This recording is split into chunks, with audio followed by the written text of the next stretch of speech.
Solana is a technology that can be used by anyone, anywhere, and I think that's one of the incredible things about it. It's fast, cheap, and decentralized. Visa choosing to build on Solana. Certainly when I started at the Solana Foundation in July of 2023, it was more outbound, but we're getting a lot more inbound now. It's just really an incredibly fun role, to help build the future of finance on chain. Anyone building on the Solana blockchain, be it, a single, founder, developer in India, or a global financial services firm, like a BlackRock in New York City.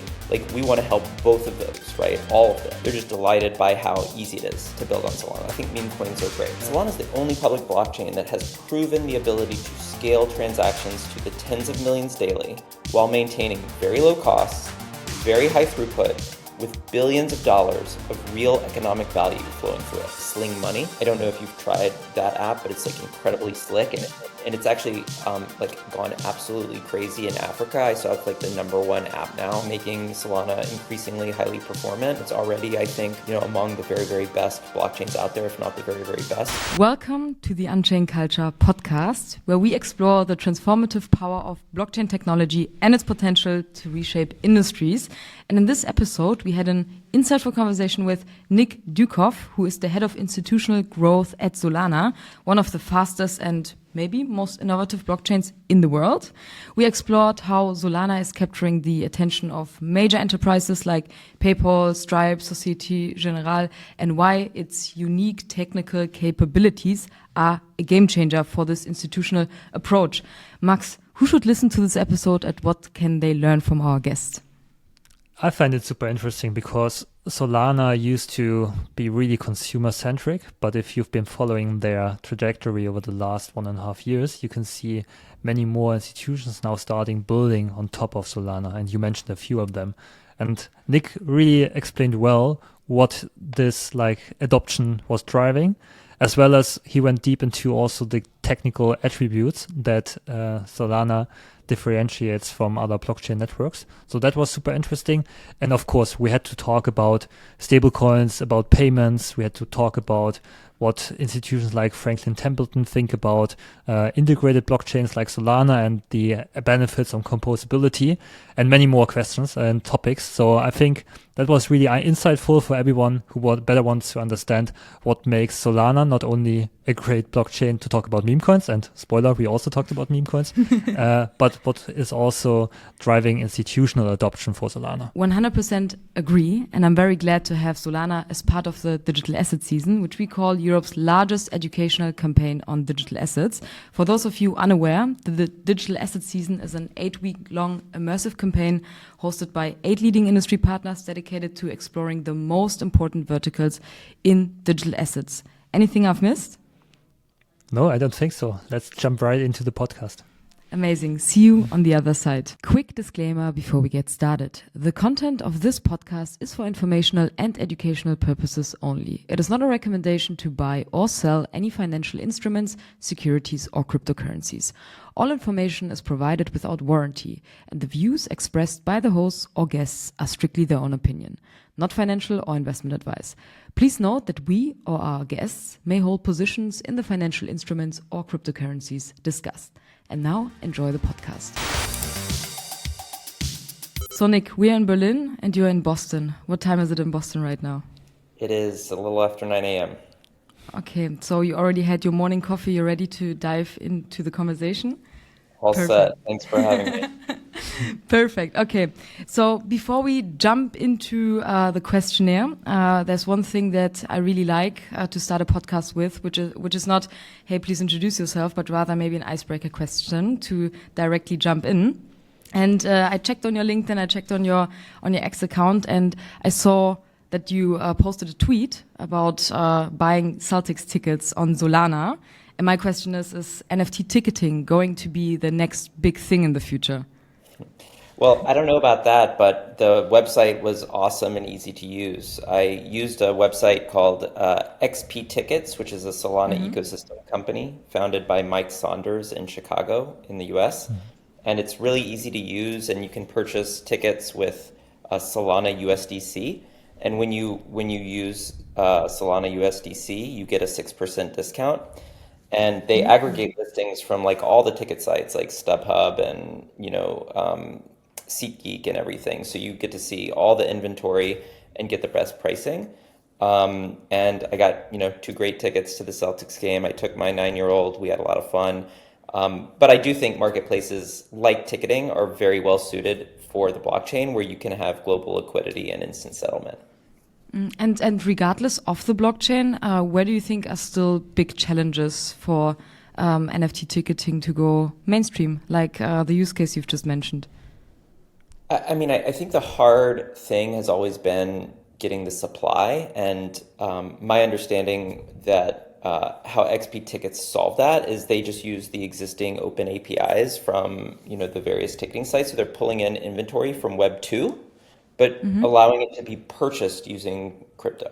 So that's the real innovation there versus trying to get net new inventory onto a website, which is very hard to do. And this gets me into the next question, because from what I know Solana of is that you were always a consumer-focused blockchain, so really fast, cheap or cheaper than other chains. And now you look more into enterprises and financial institutions, and you have big names working with you together like PayPal or Societe Generale, Stripe, and even Franklin Templeton, who jumped in. Can you share how this shift happened? So when did Solana start gaining momentum with enterprises, and what's really driving this change? Yeah, it's a great question. So I think Solana is a technology that can be used by anyone, anywhere, and I think that's one of the incredible things about it. And the Solana virtual machine is just an incredible technology. As you mentioned, it's fast, cheap, and decentralized, and I think many enterprises have been investigating it for quite a while. Visa choosing to build on Solana, which was announced, I think, early in 2023, so earlier last year. I think that really helped open the floodgates and give other large financial institutions air cover to build on Solana. First it was Visa, and then Stripe, PayPal, Franklin Templeton, Societe Generale, as you mentioned, and many others. And so it goes very quickly from no enterprises building on Solana, or few enterprises building on Solana, to nobody got fired for building on Solana, which is the classic IBM line. Mm-hmm.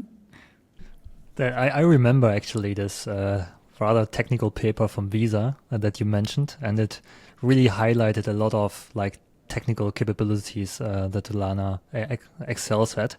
And maybe just to go down a little bit deeper on that topic, can you provide a broader overview over what really differentiates the Solana blockchain from other blockchains, especially what is the secret sauce for you to handle that many transactions and executing transactions and that cheaply? Yeah. So first on the speed, one of the big kind of breakthroughs in the technology when Toli and the team founded Solana was this idea of parallelization, right? And so that parallelization is what allows for the very, very fast confirmation and settlement on Solana. And it also allows for continued improvements in the software as the underlying hardware gets better, right? So the basic idea was, thanks to Moore's law, chips are getting, 2 times faster and cheaper every year. And so why not, draft behind that and create software that can benefit from constantly improving hardware. And that's where we are today. And that's why Solana, technology, continues to get better thanks to parallelization and hardware improvements. And that has manifested into FireDancer, which is an independent validator client being built by the high-frequency trading firm Jump Crypto, which is live on testnet today, will be live on mainnet sometime, hopefully early next year. Today, TPS on Solana is around 65,000. FireDancer is clocking, upwards of 1 million TPS. So it's going to take, what is already, among the, if not the fastest blockchains, and it's going to take it, to an entirely new territory, which is very exciting. On the fee side, Solana has deterministic fees.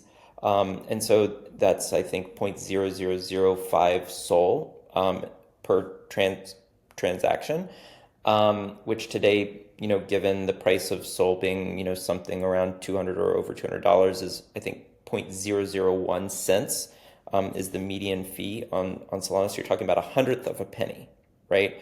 I use all the blockchains all the time just because I'm curious and want to be testing. I was doing a very basic transaction on Base yesterday and it was 40 cents. And I know oftentimes it's just a couple cents on Base and that was unusual, but that kind of variation makes it, one, really hard for developers to predict what, the fees are going to be, to use their applications. And then two, 40 cents makes, something like a peer-to-peer payment, like where I'm paying you $5 or something like that, because you bought me, a salad, like all of a sudden that's 8%, right? Where it should be virtually free. And that's kind of the beauty of Solana fees. And that's thanks to a concept called local fee markets. So instead of fees kind of ebbing and flowing with the utilization of the network, which is what happens on EVM chains, even with blobs on EVM chains. On Solana, it's based on the particular program that you're using. So if you and I are just sending something between the two of us, it will pretty much always be, that fee that I mentioned, that 0.001 cents, whatever it is today. If you and I are, trying to mint an NFT in a contested program where there's only 100 available, we may to ensure that we, get our transaction included in that block, have to pay a leader fee, right, to be included in that block. But generally speaking, the fees are very, very low. I love the chart you were describing in the Visa technical paper, which has, kind of a curvy line for Ethereum, and then the Solana fees are essentially hugging the x-axis because they're de minimis and consistent.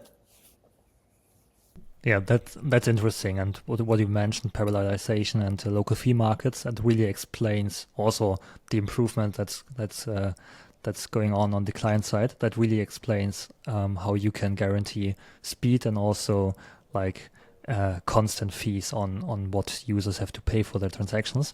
Another interesting development that I think shaped this year or end of last year was the introduction of token extensions and also Solana's permissioned environments.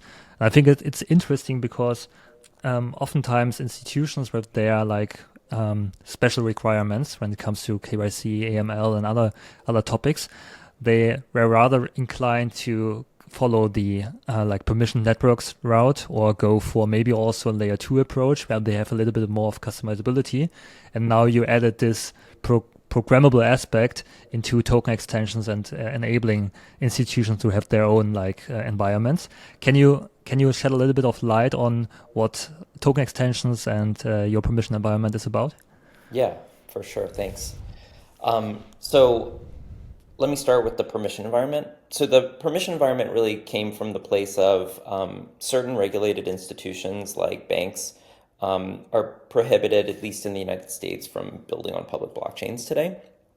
And so they've been using, private blockchains, often, EVM blockchains that were built in that kind of first era, like the 2017 era, like Hyperledger, R3 Corda, things like this. And, those are now 7-8-year-old technologies, and they don't scale particularly well. They were, cutting edge at the time, but, not in 2025, which is, we're less than a month away from. But banks are required to build in permissioned or private environments, and not many banks have the, either the capability from a balance sheet perspective or the appetite to do something like what JPM did, which was, build a 600-person team, build their own blockchain and run it. Private blockchains are very expensive to operate, and as I mentioned, often don't scale well or provide the same, benefits of accessing global liquidity as public blockchains do.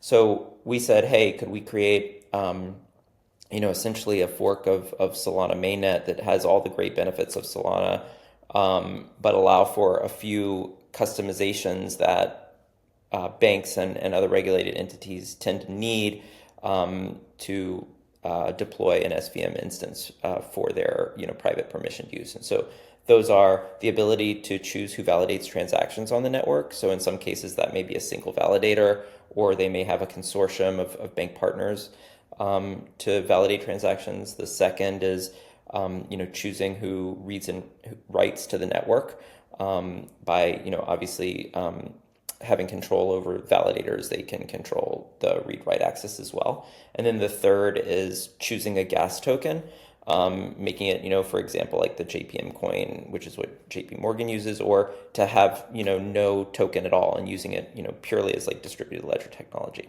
So those are, kind of a few of the customizations where folks can, spin up an SPE using this Solana virtual machine, but maintaining the permissioning they need to, meet the regulatory needs of their jurisdiction.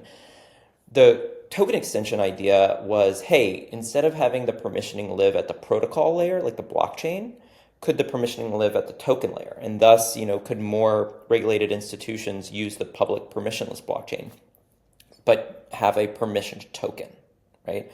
And that's really what was behind token extensions. And it has, really great, easy to use modules such as like season freeze and KYC and interest-bearing calculations and a number of other things that banks and financial institutions need when creating digital assets. And many are choosing to use the public blockchain for that. And I think that's something that I'm seeing more increasingly, which is that executives, even at large financial institutions, have a preference for public blockchains. But it's really because of a few overeager, U.S. administrators in the current administration that made that a difficult proposition, with Operation Choke Point 2.0. But given that that's, hopefully increasingly behind us, I think more and more financial institutions will use something like token extensions, the permission token on the public blockchain. I've seen PayPal cite token extensions as one of the main reasons for them to deploy also on Solana. I'm also aware of some payment companies building on the SPEs. But for other like larger institutions, I'm not aware of them building on SPEs. And it sounds like that there are like two alternatives, and they can either go one route or the other route. Do you see like in the longer term future token extensions and the ability to have flexibility but still build on a public blockchain? Do you see that to be like the winning route, or how do you, like 2 years ahead, how do you see things playing out here? I think so. I think public blockchains are the way to go. I mean, as I said, it's costly to maintain your own infrastructure, even when you're forking, a public good like open source, SVM permission environment. Running validators is, and operating a network is no easy task. And, we've seen this in the L2 land, right? Where there's been many L2s that have come and gone because it's just really expensive to run your own infrastructure, even if you're piggybacking on great technology like Ethereum or Solana. So yes, I do think public blockchains is the way to go, and that's why we are leaning into token extensions. Mm-hmm. And I mean, blockchain adoption among these institutions is exciting, but also challenging. And you guys already have set yourself a unique space in the ecosystem. And we're curious about your specific role making this happen. So how do you approach bringing enterprises on chain? Like selling blockchain solution to businesses isn't the traditional B2B sales that we know of. What does this process look like for a network like Solana? Yeah, so it's a lot of education and handholding, helping bring these folks who are, really curious, interested, digging in, investigating the technology, helping ensure, that they can get over the line, help them make the case to their bosses internally. It helps that I'm a securities lawyer. They often have questions about that. And I can talk with them and their legal teams and give them some comfort. But ultimately, my job is very easy because Solana really is an incredible technology. And more and more people are familiar with Solana, are investigating it, see Visa, PayPal, Stripe, Franklin Templeton, Societe Generale, others using it. and are curious and coming in with, having done their homework and very eager to build on the Solana blockchain. So they approach you or you approach them? It's a bit of both. Certainly when I started at the Solana Foundation in July of 2023, it was more outbound. Yeah. But we're getting a lot more inbound now, which feels good.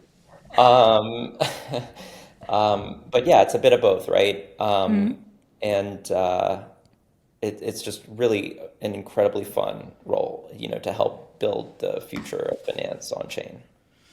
But is there something like a playbook? I mean, just last cycle, I would say, like Polygon was the institution, the brand blockchain with big names, like they had the Starbucks case, they had Reddit on their chain, and they had the financial incentive to bring or to move these partnerships. And you've been onboarding the names that we already talked about, Franklin Templeton, Visa, Societe Generale. Is there, outside of educating the people to talk to their bosses, is there another playbook to really bring these institutions into the Solana ecosystem? Yeah, I mean, I think the playbook is success begets success, right? Like folks see PYUSD's launch and see how successful it was, or see like Sky's recent like USDS launch and see how successful that was, and that attracts others to want to do the same. But I think ultimately when you're asking about a playbook, our ecosystem engineering team is absolutely world class, and all of us at the Solana Foundation have kind of a customer service mindset.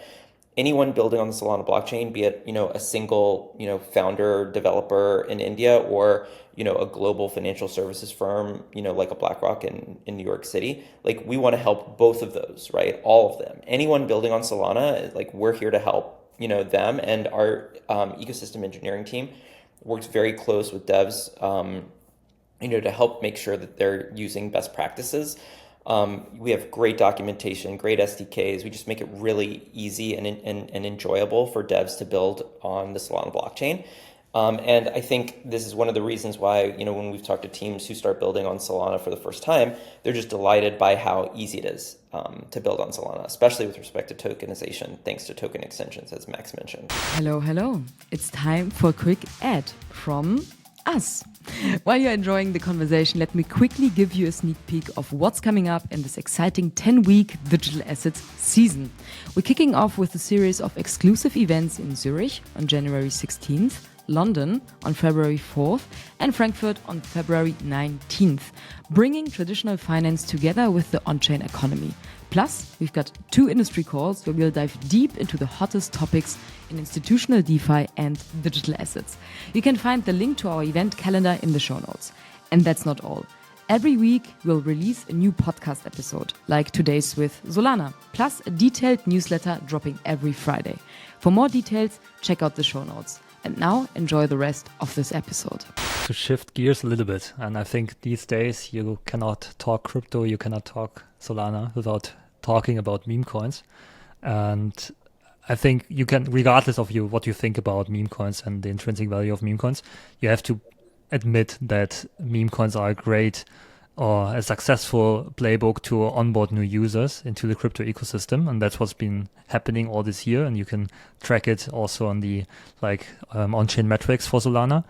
But nevertheless, I wondered in preparation of this call if this boom in meme coin trading activity also had some negative implications for your discussions that you have with financial institutions, because I don't know, maybe some of them do not feel too comfortable with being a regulated player to operate or to share block space with Pump.Fun and other players. Can you give us a little bit behind the scenes on how they think about that? Actually, I think quite the contrary. I think meme coins are great, right? One of the analogies we use is like YouTube. There's a ton of videos on YouTube, thousands being posted a day. Are some of them not so great? Sure, some of them are not so great, but very quickly, because of the social aspect of YouTube, the cream rises to the top, right? The best videos are what ultimately get millions of views. Just like with meme coins, the best meme coins are the ones that get millions of trades. And I think the reason meme coins are good for Solana and for the narrative, especially with institutions actually, is that Solana is the only public blockchain that has proven the ability to scale transactions to the tens of millions daily while maintaining very low costs, very high throughput, with billions of dollars of real economic value flowing through it, right? Like, yes, some of that economic value is meme coins, but it's risk capital that demonstrates to financial institutions that the trading and borrow lend infrastructure on Solana works as it was intended to do at scale, right? And that gives them comfort that when they put money funds or other, financial products onto Solana, that it will work for them too.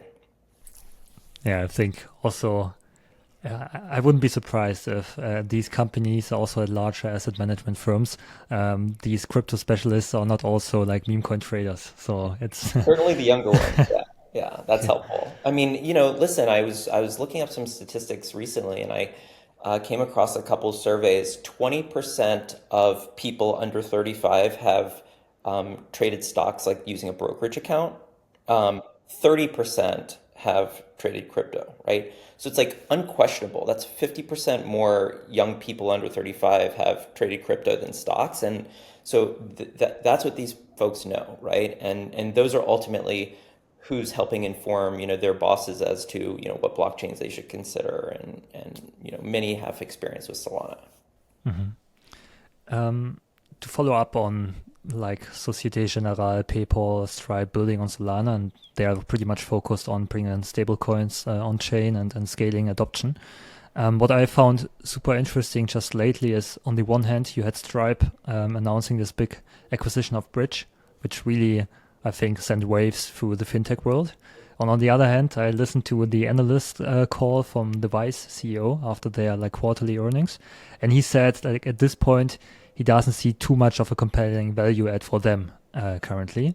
So I was wondering, how do you look currently at the stablecoin space and also the payment space, also with regards to like the proposition of stablecoins versus tokenized deposits, or also CBDC debates going on? All right. Well, there was a lot in there, so I'll kind of answer a few different questions. So, like one, Please. I heard you ask, like what's the current institutional perception of stablecoins? I'd say, as you mentioned, the $1 billion Bridge acquisition by Stripe woke everyone up, who wasn't already paying attention to stablecoins. And I did get a lot of inbound after that. Everyone is developing a stablecoin strategy. I think the open question is, will large financial institutions all have their own stablecoins, like using a service like Braille, or will there be some consolidation around, Circle, Tether, or something else? I think that's an open question. And how do, these financial institutions, what role do they play in the ecosystem? I think that's something everyone is, trying to figure out. With respect to like how are stablecoins being used today, I think, there's a few themes that I see. One is, on-chain payment activity, like peer-to-peer, using something like a Sling Money.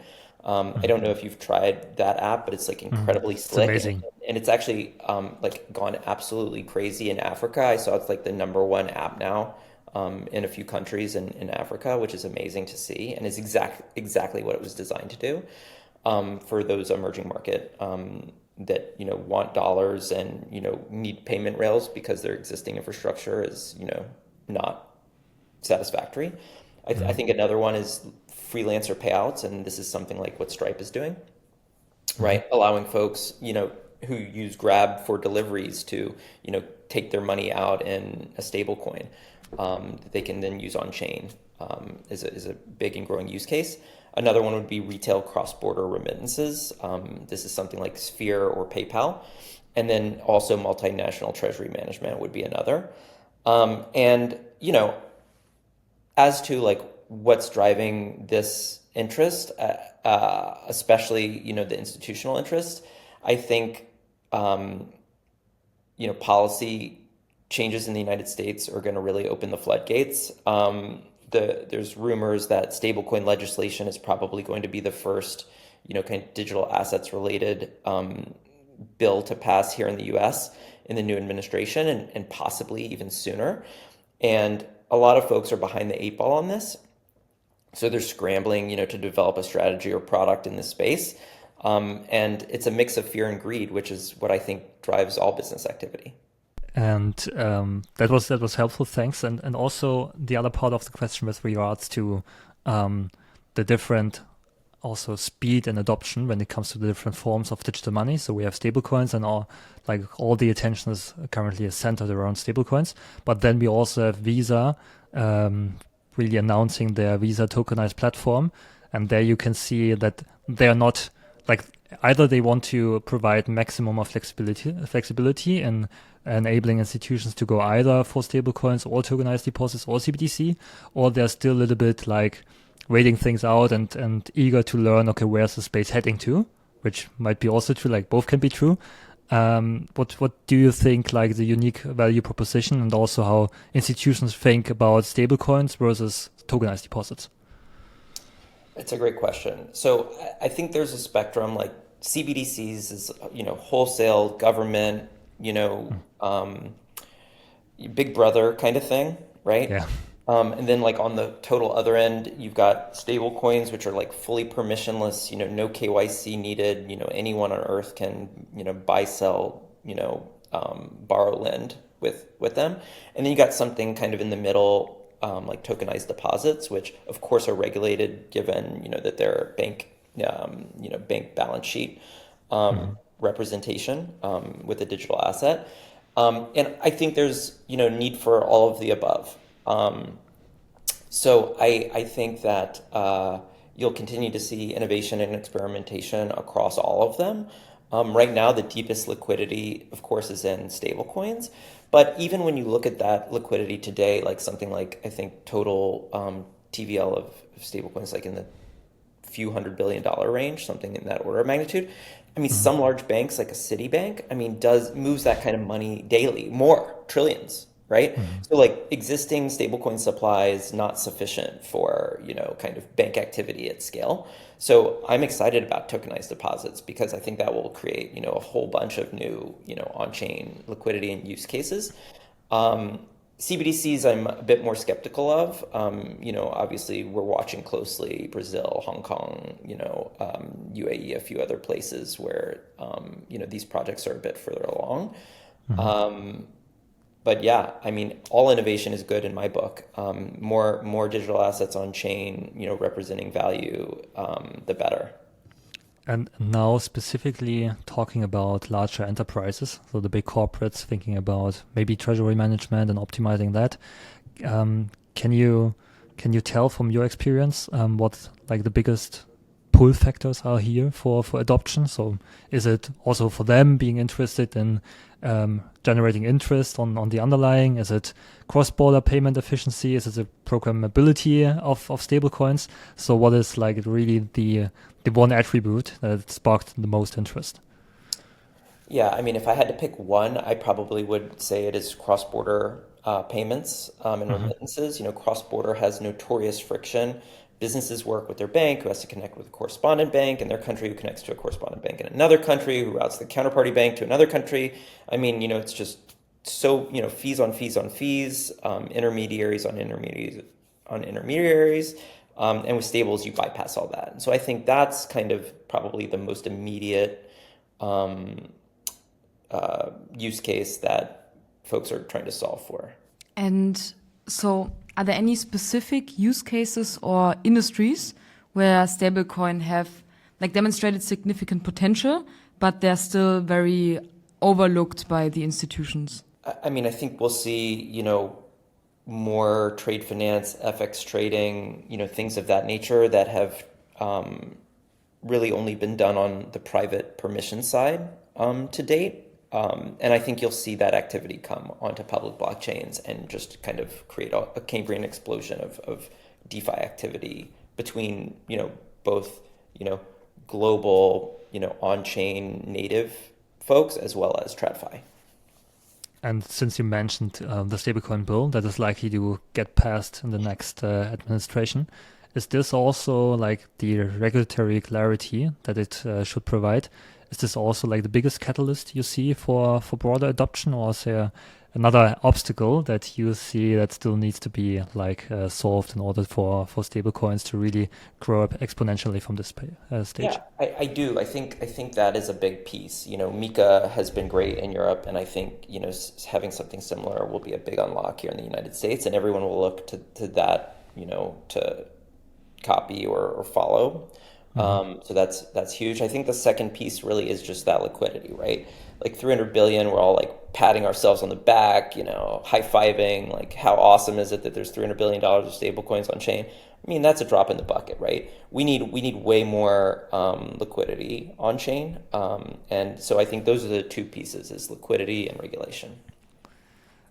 Another big debate, like next to the topic of like meme coins, has been the two different approaches of modularity, or layer twos, and on the whole ecosystem built on top of Celestia, Ethereum, Cosmos, and so on. And the other one is like the integrated approach of your founder, like Toli, really preaching that building Nasdaq on chain and really having all the financial activity on top of one single ledger.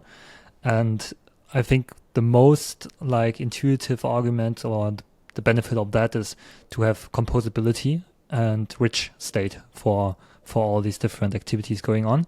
And obviously you can see how the current DeFi ecosystem is already benefiting from that, with like protocols that build on top of each other, really being composable and providing new experiences. But I was wondering also for like institutions and also for the PayPals of this world who've like entered DeFi and integrated with protocols like Camino, how enticing this composability aspect is for them, as so far they are more like building in silos and like isolated systems, and now it's a whole paradigm shift of really having the broader ecosystem building on money Legos and creating rich new experiences together. Well, Max, do you want a job at the Solana Foundation? You're great at selling it. I I did mean, the yeah, pitch. the global state machine is it's working unquestionably, right? I was early in the Ethereum ecosystem. We owe a huge debt of gratitude, to Ethereum. Solana wouldn't be here without Ethereum, right? But I think, there's a lot of intellectual somersaults they're making there that don't have a lot to do with what the customer actually wants to do on the blockchain. And again, one of our big points of differentiation, I think, is that many of us at the Solana Foundation are former founders, entrepreneurs ourselves, including our president, Lily Liu. We all have that kind of founder mindset where we take a customer approach, to everything. And, folks want fast, they want cheap, they want decentralized, they want great docs, they want, composability, they want single state, and that's, what we're giving them. And then I think, looking forward, how do we do that at even greater scale?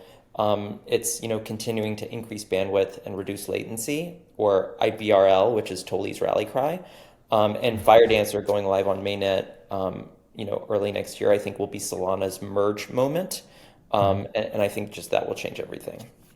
And before wrapping up this conversation, just go back on the institutions building on Solana that do not focus on payments but on other use cases. I think Franklin Templeton, in their Breakpoint presentation, they were talking about bringing like a tokenized money market fund to Solana. Just like going back here once more on the composability side of things. Is it a rationale for them? Not that you can speak for them, but what you gathered from this discussions with them, is it also that they see the benefit of providing this like financial asset and then just have other like maybe also stablecoin issuers build on top of that, just using as a reserve, or have like lending protocols tap into that liquidity and offer like additional yield on top of that? Is this something that is also already being discussed with institutions? Yeah, I mean, you mentioned Franklin Templeton's presentation at Breakpoint. Mike Reed gave that presentation, and then Guillaume Chatin gave a similar presentation from Societe Generale. And I think they both talked about the present and future state.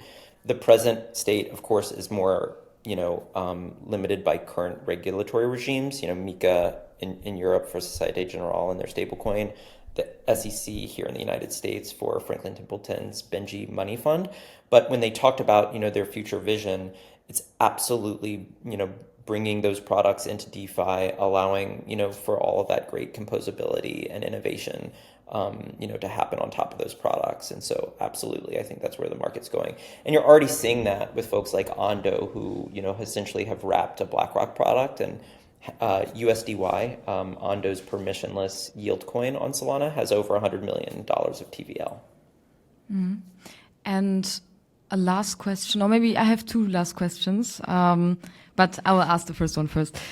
What do you think are the biggest challenges for next year, so Solana will face in 2025, and do you already have plans to address them?